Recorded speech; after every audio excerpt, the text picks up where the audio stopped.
Uno yo. Ujú. Muy buenas con todos. En esta oportunidad mi grupo y yo vamos a hablar sobre la desigualdad de ingresos en el Perú desde 2017 hasta 2022. Los integrantes son los siguientes: María Licona, Camila Huarcaya, Sofía Miranda, Anel Porras y mi persona, Satia Rodríguez. La investigación analiza la evolución de la desigualdad de ingresos de estos años mencionados. El objetivo es evaluar las causas y consecuencias para diseñar políticas públicas eficientes y promover una distribución equitativa de la riqueza. Se examinan indicadores económicos como el PBI y el desempleo, junto con factores sociales como la edad, sexo, nivel educativo y región. Los resultados muestran que el crecimiento económico hasta el 2019 mejoró los ingresos, pero la pandemia aumentó drásticamente el desempleo. Se vio que las personas con mayor nivel educativo tienen ingresos más altos, resultando la educación como clave para reducir la desigualdad. Por otro lado, las disparidades de género-región en ingresos notablemente más bajos fue en mujeres y regiones subdesarrolladas. Para esto se recomiendan implementar políticas que promuevan la educación, mejorando oportunidades laborales, especialmente para mujeres y las regiones subdesarrolladas, para así lograr una distribución más justa. Ahora nos vamos por la parte del contenido, en el que empezamos con la presentación. La desigualdad económica se traduce en una disponibilidad de recursos económicos muy disparejo entre los individuos de la sociedad y con un reparto de riquezas tan discrepante que cada vez es mayor la brecha entre individuos de ricos y pobres. En el Perú, esto afecta directamente la cohesión social y la estabilidad económica. Se examinan para estos 6 años, en el que usará indicadores económicos como el desempleo y el PBI, y en los factores sociales se evaluará el sexo, la edad, nivel educativo y región.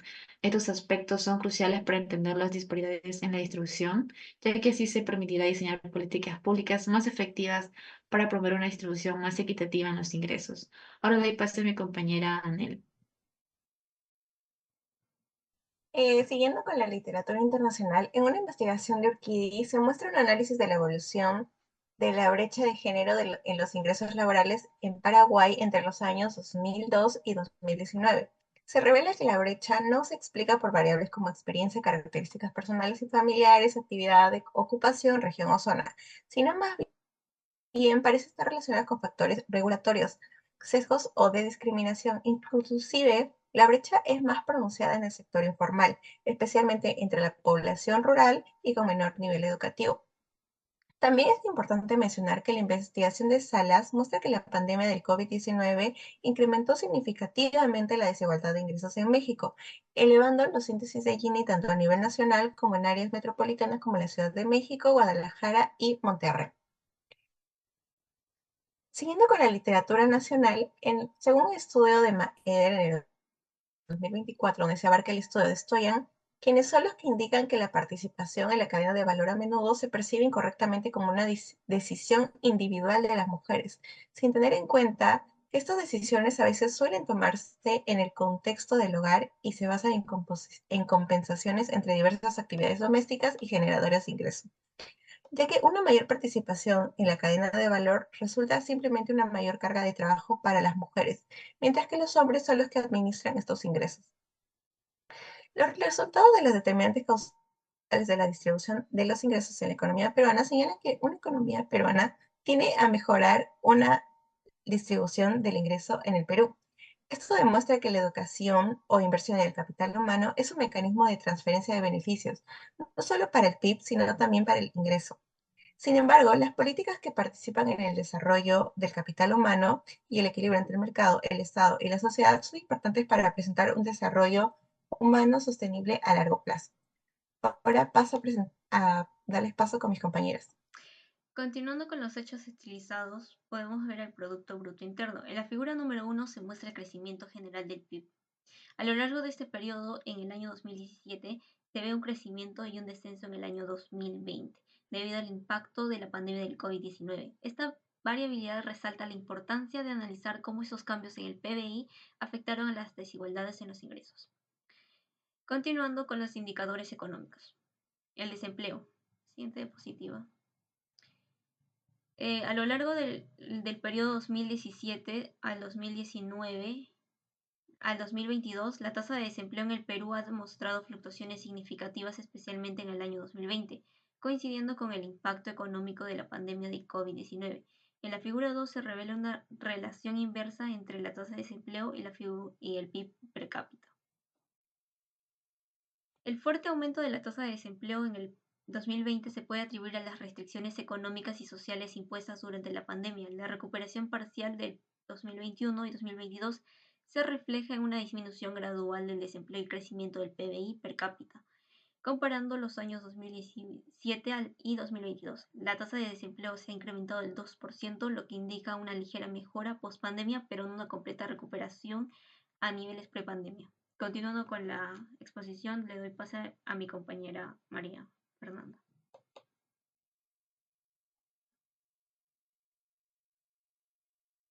Prosiguiendo con los factores sociales, tenemos a la edad, donde se muestra que los grupos de edad de 25 a 44 y 45 a 59 años son más probables de establecerse en empleos mejor remunerados, inclusive las horas de trabajo y exploración de la carrera, donde grupos de edad de 14 a 24 años tienden a trabajar de empleos de tiempo parcial y o cambiar de trabajos con más frecuencia.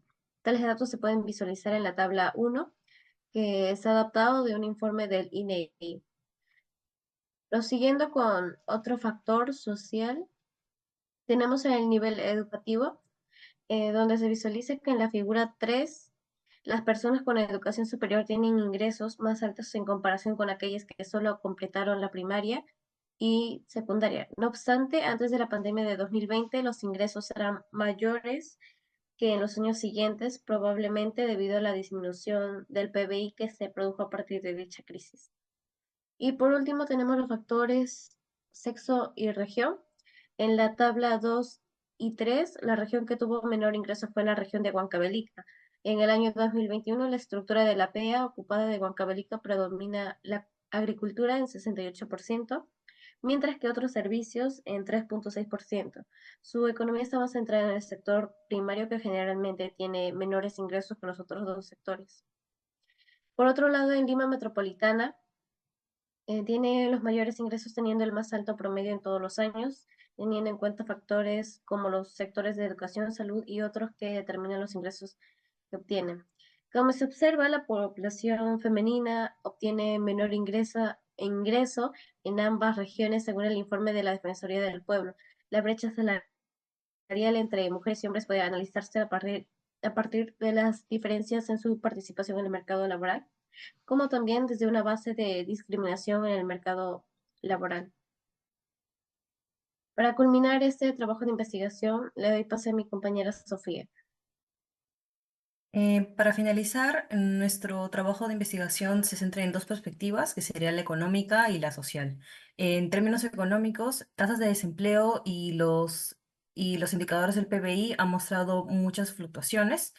Este último, incluso en 2019, tuvo una mejora en los ingresos, pero debido a la crisis de la pandemia, em, este tuvo un aumento también drástico en la tasa de desempleo, incluido las mujeres, más que nada.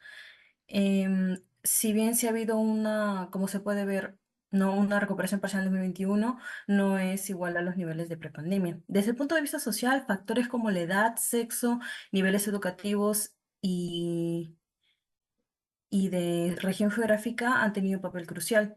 La investigación demuestra que las personas con mayor nivel educativo tienden a tener mayores ingresos que las que no, y que también la desigualdad de género y las disparidades regionales siguen siendo significativas. Por ejemplo, en regiones menos desarrolladas, como la de Huancavelica, tiene una menor nivel de ingresos, a diferencia de los de mayores desarrolladas, como sería la metropolitana. Por eso se exige y se recomienda una mejora en las políticas públicas que promuevan la educación.